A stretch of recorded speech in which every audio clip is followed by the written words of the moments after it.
बिहार में सब कुछ है। ऐसे ही नहीं, यहाँ देश विदेश से हर रोज लाखों पर्यटक आते हैं, खूब मौज मस्ती भी करते हैं।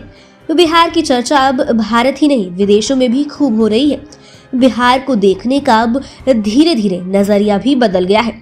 यहाँ ऐसी कई स्मारक हैं जो देखने लायक हैं, लेकिन इन सभी को देखने और जानने के लिए आपको बिहार आना होगा।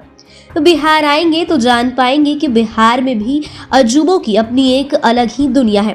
बिहार में ऐसी बहुत सी जगह हैं जिन्हें देखने के बाद आपको अपनी आंखों पर यकीन नहीं होगा। ऐसे में चलिए आपको इस वीडियो में बिहार के नालंदा जिला लेके चलते हैं और आपको बताते हैं बिहार के मशहूर ऐतिहासिक हेनसांग मेमोरियल हॉल के बारे में। बिहार के नालंदा जिले के कुंडलपुर में स्थित हेनसांग मेमोरियल हॉल ऐतिहासिक स्मारक है, बहुत ही पुराना भी है, जिसका निर्माण चीनी विद्वान भिक्षु और यात्री हेनसांग के सम्मान में किया गया था। आपको बता दें, हेनसांग नालंदा विश्वविद्यालय के एक छात्र थे। बाद में वे नालंदा विश्वविद्यालय में शिक्षक भी बन गए। सूरजपुर झील के किनारे प्राचीन नालंदा के विश्वविद्यालय के खंडहरों के पास स्थित यह स्मारक हॉल बिहार के सबसे प्रसिद्ध दर्शनीय स्थलों में से एक है।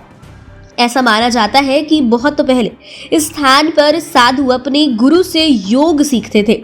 अब उसी जगह पर स्मारक कक्ष बनाया गया है। लोग भी इस स्मारक कक्ष को खूब पसंद कर रहे हैं।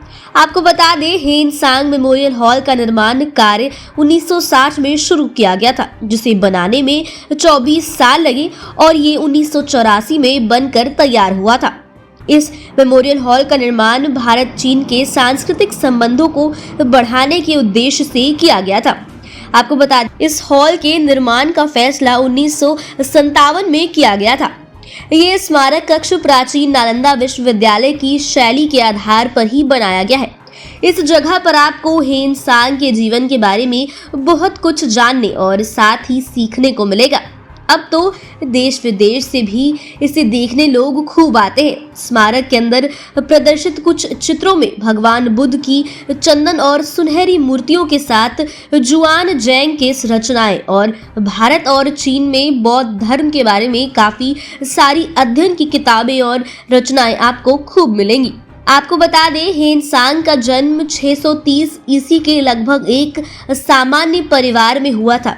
3 भाइयों में सबसे छोटे होने पर भी उनका स्वभाव उनसे बहुत कुछ अलग ही था। युवा अवस्था में आते ही बौद्ध धर्म का आकर्षण उनमें ऐसा जागा कि उन्होंने बौद्ध भिक्षु बनने का संकल्प तुरंत ही ले लिया। ऐसे में 20 वर्ष की अवस्था में बौद्ध भिक्षु बनने के बाद उन्होंने चीनी बौद्ध विहारों में इस धर्म दर्शन को गंभीरता से जाना चाहा, लेकिन उनकी ज्ञान पिपासा वहां शांत न हो सकी। फिर उसके बाद उन्होंने निश्चय किया कि वो भारत जाकर वहां के मूल का अध्ययन करेंगे। वो मध्य एशिया के रास्ते ताशकंद, समरकंद तथा काबुल होते हुए 1 वर्ष की यात्रा कर भारत पहुंचे। संपूर्ण भारत का भ्रमण करते हुए वे मगध की राजधानी पाटलिपुत्र पहुंचे थे, जो उस समय ज्ञान, शिक्षा व संस्कृति का बहुत बड़ा केंद्र थी।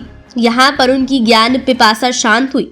वहाँ के मंदिरों, स्तूपों, उद्देर विहारों का दर्शन किया। बोध गया जाकर महात्मा बुद्ध के दर्शन की अनुभूति उन्हें प्राप्त हुई, जिसके बाद वो ज्ञान के सबसे बड़े केंद्र नालंदा विश्वविद्यालय पहुंचे।